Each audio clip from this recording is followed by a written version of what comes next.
बनावट IS महिला अधिकारी प्रकरणामध्ये एक नवा खुलासा समोर आलाय। पाकिस्तानामधील प्रियकराच्या भावाला भारतात प्रवेश मिळवून देण्याचा प्रयत्न करण्यात आलाय।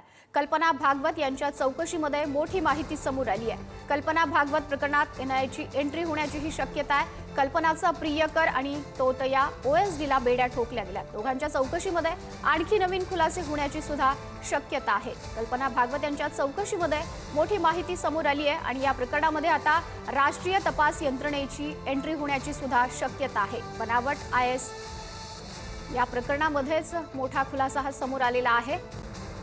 संभाजीनगरमध्ये अधिक जाणून घेऊयात। प्रतिनिधी सुमित पवार आपल्याशी जोडले गेलेले आहेत। सुमित, महत्त्वाची आणि मोठी माहिती। नक्कीच काल या दोन आरोपींना न्यायालयात हजर करण्यात आले दरम्यान युक्तिवाद न्यायालयात झाल्यानंतर दरम्यान एक खळबळ उडून येणारी घटना समोर आली आहे।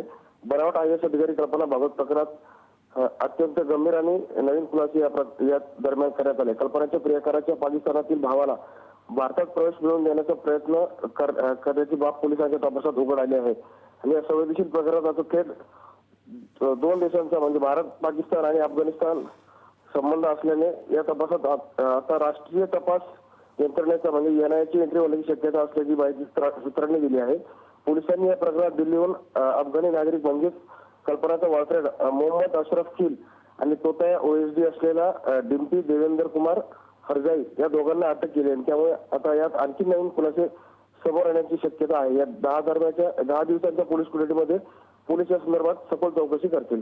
नक्की सुमित, आता या सगळ्या प्रकरणामध्ये आणखी काय काय नवीन खुलासे होणार ते पाहणं महत्त्वाचं असेल। धन्यवाद दिलेल्या सर्व माहितीसाठी।